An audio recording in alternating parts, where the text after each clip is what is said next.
और बहुत पहले, हमको लगता है 4-5 महीना पहले, हमारी पार्टी के केंद्र सरकार में माननीय मंत्री श्री आरसीपी सिंह जी ने पार्टी को यह सूचित किया था कि उनकी वार्ता हुई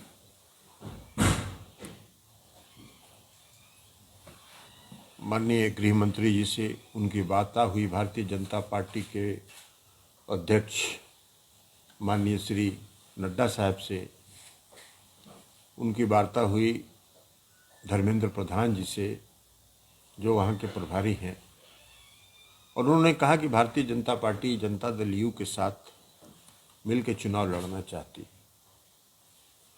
हम लोगों ने उनको अधिकृत किया कि आप बातचीत करिए, और बातचीत करके अगर गठबंधन में चुनाव लड़ने का कोई रास्ता बनता है तो आप निकालिए, बनाइए। कई बार बातचीत हुई इस बीच में श्री आरसीपी सिंह से, उन्होंने कहा कि हो जाएगा हो जाएगा हो जाएगा। हम लोगों ने इस पर भरोसा करके इतने लंबे समय तक इंतजार किया, लेकिन भारतीय जनता पार्टी की तरफ से कल शाम तक कोई सकारात्मक जवाब नहीं आया। भारतीय जनता पार्टी के अध्यक्ष माननीय श्री नड्डा साहब ने कुछ दिन पहले प्रेस कॉन्फ्रेंस करके ये कहा कि उत्तर प्रदेश में उनके 2 सहयोगी हैं, श्री संजय सहनी जी की पार्टी और अपना दल।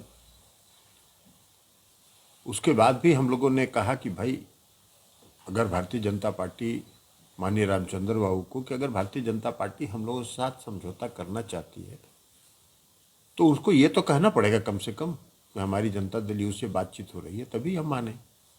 उसका भी कोई सकारात्मक जवाब कब तक नहीं आया।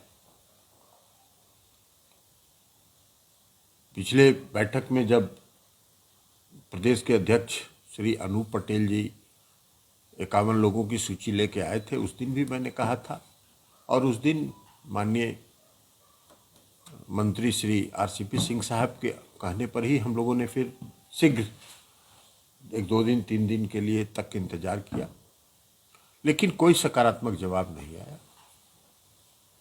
और इसलिए आज जनता दल यूनाइटेड के 26 उम्मीदवारों की सूची, माने विधानसभाओं की सूची, हम लोग आज जारी कर रहे हैं।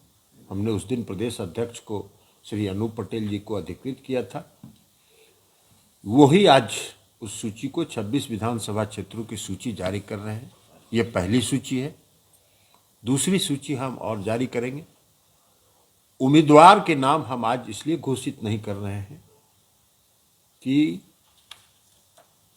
कई क्षेत्रों में, प्रदेश अध्यक्ष जी का कहना है कि कई क्षेत्रों में कई दावेदार हैं और उसके लिए उनको 2 दिन 3 दिन का समय चाहिए कि कौन उसमें सबसे सशक्त उम्मीदवार हो सकते हैं। ये वो फैसला करके 2-3 दिनों के अंदर उम्मीदवारों की सूची जारी करने के लिए भी हम लोगों ने पार्टी के प्रदेश अध्यक्ष श्री अनूप पटेल जी को अधिकृत कर दिया है, और जो बाकी बची सीटें हैं उसको भी जारी करने के लिए हमने इनको अधिकृत कर दिया है। ये यहाँ से जारी करें, लखनऊ से जारी करें, जहाँ से इनकी इच्छा हो जारी करें। तो उम्मीदवार और शेष विधानसभा क्षेत्रों की सूची जारी करने के लिए हम लोगों ने। सर, आप कई स्टेट्स में बीजेपी से चुनाव लड़ चुके हैं, आपने वरना, लेकिन आप डिसअपॉइंटेड हैं कि आप लोग चाहते थे यूपी में कि हो, लेकिन नहीं हो पाया? आप लोग अपसेट हैं, डिसअपॉइंटेड हैं? नहीं, हम अपसेट होने की इसमें कहाँ कोई बात है। इसमें कोई अपसेट होने की बात नहीं और न डिसअपॉइंटेड होने की बात।